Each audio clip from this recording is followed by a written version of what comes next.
ಸ್ಪರ್ಧೆ ಮಾಡಿ 6 ಸಾರಿ ಗೆದ್ದಿದ್ರು. ಜೊತೆಗೆ 2 ಬಾರಿ ಈ ಸದನದ ಸದಸ್ಯರು ಕೂಡ ಆಗಿದ್ದರು.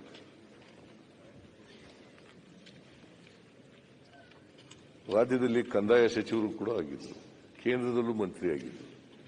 ನಾಗರಿಕ ಸರಬರಾಜು ಮತ್ತು ಆಹಾರ ಸಂಸ್ಕರಣಾ ಸಚಿವರಾಗಿದ್ದರು. ಅವರು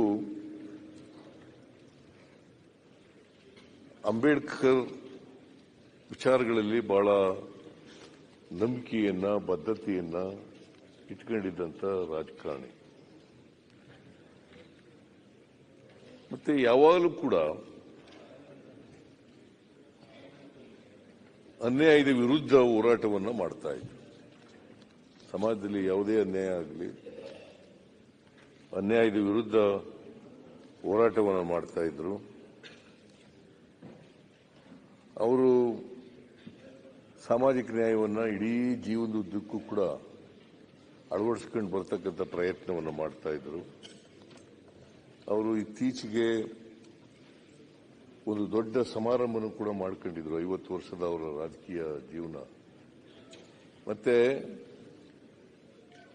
ಅಧಿಕೃತವಾಗಿ ಘೋಷಣೆ ಮಾಡಿದ್ರು, ನಾನು 50 ವರ್ಷ ಆಗಿದೆ, 50 ವರ್ಷ ಸುದೀರ್ಘವಾಗಿ ರಾಜಕಾರಣ ಮಾಡಿದ್ದೀನಿ, ಮತ್ತೆ ನಾನು ರಾಜಕೀಯದಿಂದ ನಿವೃತ್ತಿ ಆಗ್ತೀನಿ ಅಂತೇಳಿ ಘೋಷಣೆ ಮಾಡಿದ್ರು.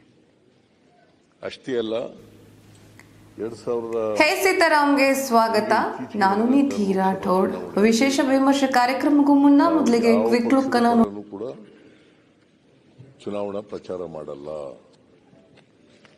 ಭಾರತೀಯ ಜನತಾ ಪಕ್ಷದಲ್ಲಿ ಇದ್ರು, ಆದರೂ ಭಾರತೀಯ ಜನತಾ ಪಕ್ಷದಕ್ಕೂ ಪ್ರಚಾರ ಮಾಡಲ್ಲ, ಕಾಂಗ್ರೆಸ್ಗೂ ಪ್ರಚಾರ ಮಾಡಲ್ಲ, ಯಾರೇ ನಿಂತ್ಕೊಂಡ್ರೂ ಕೂಡ ಪ್ರಚಾರ ಮಾಡಲ್ಲ ಅಂತೇಳಿ ತೀರ್ಮಾನವನ್ನು ತಗೊಂಡಿದ್ರು.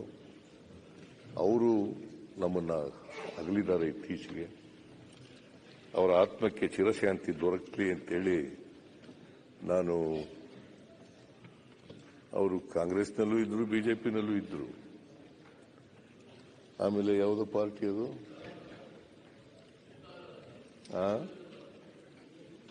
ರಾಮಕೃಷ್ಣ ಹೆಗ್ಡೆ ಅವ್ರ ಜೊತೆ ಸಂಯುಕ್ತ ಜನತಾದಳದಲ್ಲಿ ಎಂಪಿ ಆಗಿ ಗೆದ್ದಿದ್ರು. ಲೋಕ ಜನಶಕ್ತಿ ಓಕೆ, ಲೋಕ ಜನಶಕ್ತಿ ಆ ಪಾರ್ಟಿಗೂ ಕೂಡ ಅಲ್ಲೂ ಕೂಡ ಇದ್ರು. ಬಟ್ ಎಲ್ಲೇ ಇದ್ರೂ ಕೂಡ ಅವರು ನಂಬಿದಂತ ವಿಚಾರಗಳು ಅದಕ್ಕೆ ಬದ್ಧತೆಯಿಂದ ನಡ್ಕೊತಾ ಇದ್ರು. ಸೊ ಹಾಗಾಗಿ ಅವರು ನಮ್ಮನ್ನು ಅಗಲಿದ್ದಾರೆ. ಅವರ ಆತ್ಮಕ್ಕೆ ಚಿರಶಾಂತಿ ದೊರಕಲಿ ಅಂತೇಳಿ ಪ್ರಾರ್ಥನೆ ಮಾಡಿ, ಅವರ ಕುಟುಂಬ ವರ್ಗದವರಿಗೆ ಅವರ ಸಾವಿನ ದುಃಖವನ್ನು ಭರಿಸ್ತಕ್ಕಂಥ ಶಕ್ತಿ ಕೊಡಲಿ ಅಂತೇಳಿ ನಾನು ದೇವರಲ್ಲಿ ಪ್ರಾರ್ಥನೆ ಮಾಡ್ತೇನೆ. ಆಮೇಲೆ ಸಿಪಿ ಮುಡಲ್ಗಿರಿಯಪ್ಪ ಶಿರಾದವರು, ಅವರು MLA ಆಗಿದ್ದರು, ಆಮೇಲೆ ಲೋಕಸಭಾ ಸದಸ್ಯರು ಕೂಡ ಆಗಿದ್ದರು. ವೃತ್ತಿನಲ್ಲಿ ವಕೀಲರಾಗಿದ್ದರು. BA LLB ಪಾಸ್ ಮಾಡಿದ್ರು, BA BL ಪಾಸ್ ಮಾಡಿದ್ರು. ಆಮೇಲೆ ಸಹಕಾರ ಕ್ಷೇತ್ರ, ಸಾಮಾಜಿಕ ಕ್ಷೇತ್ರಗಳಲ್ಲೂ ಕೂಡ ಅವರಿಗೆ ಬಹಳ ಆಸಕ್ತಿ ಇತ್ತು.